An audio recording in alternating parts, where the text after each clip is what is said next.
28 years. I was the night embalmer at Greer and Sons Funeral Home in Harlan, Indiana. Family business, but not my family. Old man Greer hired me out of mortuary school in '79, and I never left. When he died, his sons kept me on. When the sons retired, they sold me the building for less than it was worth because nobody else wanted it. Small town, one funeral home. I did everything. Arrangements, embalming, cosmetics, driving the hearse. But the prep work was always mine, always at night. I liked the quiet. The basement prep room had limestone walls from when the building was a church vestry, 2 stainless steel tables side by side, a chemical shelf along the north wall, 1 bank of fluorescent tubes, and a compressor in the utility closet that hummed all night like it was breathing.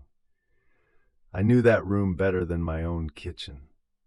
The night I'm talking about was a Tuesday in October, 2007. Ruth Kessler came in that afternoon from County Hospital, 73 years old. Drove the school bus for Route 9 for 31 years, congestive heart failure, standard death certificate, no autopsy required. Her daughter Linda made the arrangements. Batesville casket, mid-range, champagne velvet interior. Viewing Thursday at 4. Open casket. Linda wanted her mother looking right. I started the prep around 11. The town was dead quiet, which, well, it always was by then. Half the houses on Main Street were empty. The plastics factory closed in March and people just left. Some weeks I was busier than the grocery store. That's not something you brag about. I laid Ruth on table 1, my working table closest to the chemical shelf. Table 2 sat 3 feet to the right. We used it when we had 2 bodies in the house at once, which hadn't happened in months. Table 2 was clean. I'd wiped it with dish spray that morning out of habit. Stainless steel, empty, dry. I set up my kit. Arterial fluid, Dodge Permaglow, 16 index, 2 bottles to 1.5 gallons of water, plus conditioner because Harlan's water was hard enough to chew. Scalpel, aneurysm hooks, arterial tube, everything in its place. I raised Ruth's right carotid, made the incision just above the clavicle, separated the artery with the hooks, tied off the upper end, inserted the tube pointing toward the heart, connected the line to the machine, set the pressure at 12 pounds. Standard for a CHF case, you go lower because the vascular system's already under stress. I turned on the machine. Pink solution running through the clear tube into Ruth's carotid, down through the arterial system. I watched her face for distribution, the color change that tells you the fluid is reaching the capillaries. Good flow. Ruth was cooperating, which is what we say when the body takes fluid well. Some don't. Ruth did. 10 minutes in, first bottle almost through. I was standing at Ruth's right shoulder, watching the drainage from the jugular. Displaced blood running dark into the basin. Normal color, normal volume. That's when I heard water, not the machine, something else. A thin sound, like a faucet at the lowest setting. I looked up. Table 2. The drain port on table 2, the small opening at the foot end where fluids run off during embalming, had liquid coming out of it. A thin stream, maybe the width of a pencil, running across the stainless steel. I set the machine to idle and walked over. 3 steps. I looked down at the liquid. It wasn't water. It was pink. Arterial fluid pink. And it smelled like formaldehyde. Not strong. Not like a spill. Just that sweet chemical edge that I'd stopped noticing years ago but could still name with my eyes closed. The liquid was coming up through the drain, from below, seeping through the drain hole in a table that had nothing on it. No body, no fluid, no connection to anything except the PVC line running to the floor drain 6 feet below. I wiped it with a shop towel, pink and wet. I held it to my nose. Permaglow. Same index I was pumping into Ruth 3 feet away. I looked at Ruth. The machine was idling. Fluid had stopped. Ruth lay the way dead people lie, still and heavy and done with all of it. Table 2's drain had stopped too. I went back to Ruth. turned the machine off idle, back to 12 pounds. Fluid started flowing, and behind me, table two's drain started running. I didn't turn around right away. I stood there with my hand on the pressure dial, listening to fluid hitting stainless steel behind me. Steady, even, like it was being metered. I need to explain something about prep tables. They're simple. Stainless steel top angled toward a drain port at the foot end. Underneath is a PVC pipe that runs to the floor drain. Gravity does the work. There's nothing in that pipe that can push fluid back up. No pump, no valve, no pressure source. I turned around. Table 2 had a thin sheet of pink fluid on it, spreading from the drain port toward the edges, same color as what I was putting into Ruth. I turned the machine off. Silence, except for the compressor. Table 2 stopped. I turned the machine on, 12 pounds. Table 2 started. I did it 4 more times, on, off, on, off. The sync was exact, not close, exact, like the two tables were connected by something I couldn't see. I got a measuring cup from the chemical shelf, set the machine to manual, and pushed 4 ounces of Permaglow into Ruth's carotid. Slow. Counted it out, walked to table 2 and held the cup under the drain port. 4 ounces. I read the line under the fluorescent light. 4 ounces exactly. Same color, same formaldehyde smell, same 16 index sweetness. 6 ounces in, 6 ounces out. 10 in, 10 out. The tables don't share plumbing. I need to say that again. In 1991, I helped old man Greer's son Ray replumb the basement. Table 1 drains east. Table 2 drains west. Separate lines. They meet at the municipal sewer 60 feet from the building. I crawled under the building with Ray and connected the pipes myself. I checked the utility closet, pulled the access panel. 2 PVC pipes running in opposite directions. No crossover, no junction. I stood there for 2 minutes looking at pipes that explained nothing. Then I went back to work. Ruth needed to be ready by Thursday. I had a job. I finished the arterial injection, clamped the carotid, sutured the incision, cleaned the site. Ruth's skin had that even distribution that tells you the fluid reached everywhere. Good result. Then cavity work. I connected the trocar to the hydroaspirator. You insert it through an incision above the navel, push into the abdominal cavity, and aspirate. You're pulling out the contents of the stomach, bladder, intestines, the gases. The fluid's arterial injection doesn't reach.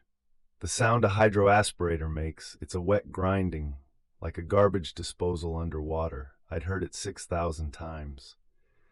I pushed the trocar in. Dark fluid ran through the tube into the drain basin. Ruth's abdomen flattened as the cavity emptied, and table 2 changed. The fluid on its surface stopped draining. Then it reversed. Fluid that had gone into the port started coming back up. Slow. Deliberate. But that wasn't the bad part. It started coming out of the injection port. The injection port is at the head end, a threaded fitting, capped when not in use. Table 2's cap was on. The fluid came out around the threads, pushing past the seal like it had pressure behind it. Moving upward. Against gravity. The head end is higher than the foot end by design. You want drainage to flow downhill. Whatever was happening on table 2 was flowing uphill. The fluid collected on the steel. It didn't spread the way liquid normally does.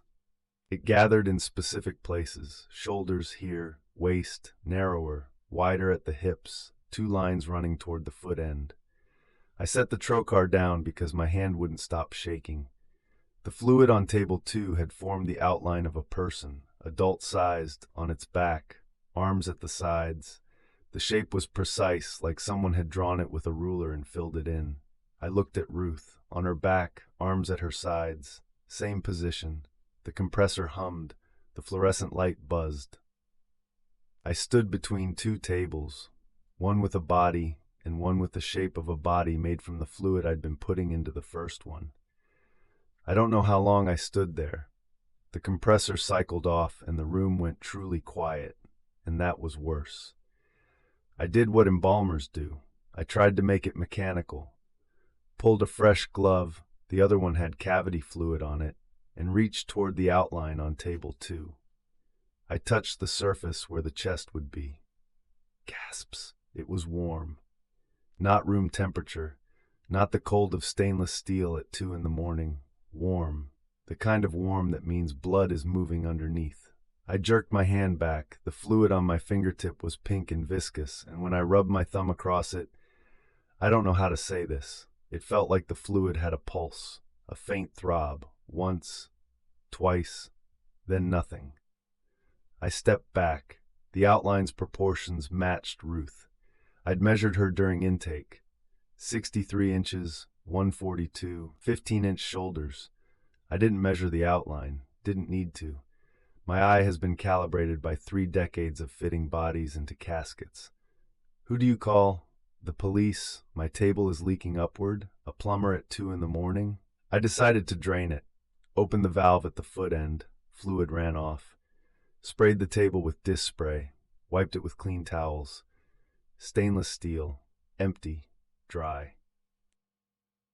I went back to Ruth.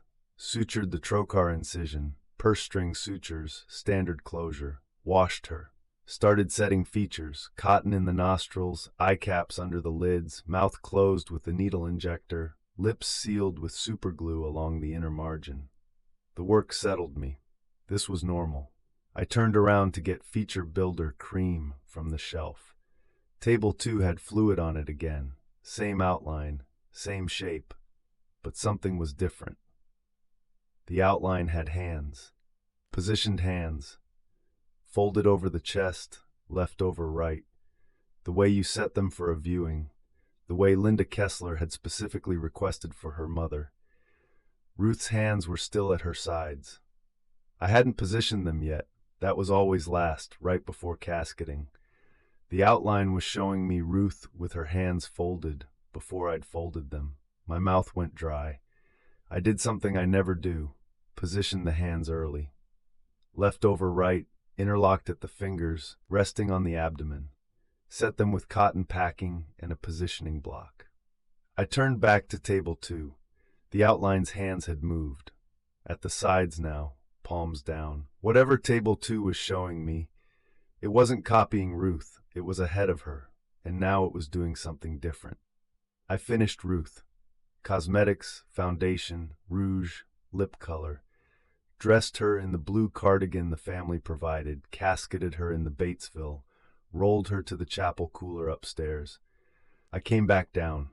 Table 2 still had the outline, cleaned it again. Dish spray, fresh towels, watched the surface. Clean. I turned off the lights and walked to the stairs. Behind me I heard liquid running. I didn't turn around, went upstairs, locked the basement door, drove home. Next morning my assistant Carl opened the basement at 7. I called and asked him to check both tables. Clean and dry. Nothing unusual. I went in at 9, both tables spotless. Compressor humming. But the intake log on my desk had a new entry. My handwriting. I know my own hand. 10,000 entries over 28 years. This was mine. A name I didn't recognize. A date 9 days out. Cause of death, pending. I didn't write it. I pulled the security footage. The camera showed me working on Ruth all night. Just me. Both tables in frame. Table 2 was clean and dry the entire recording. No fluid, no outline. The camera showed a version of the night that didn't happen. I sold the funeral home 2 months later. The new owners, a corporate chain out of Indianapolis, called me once, about a year in. They asked about table 2.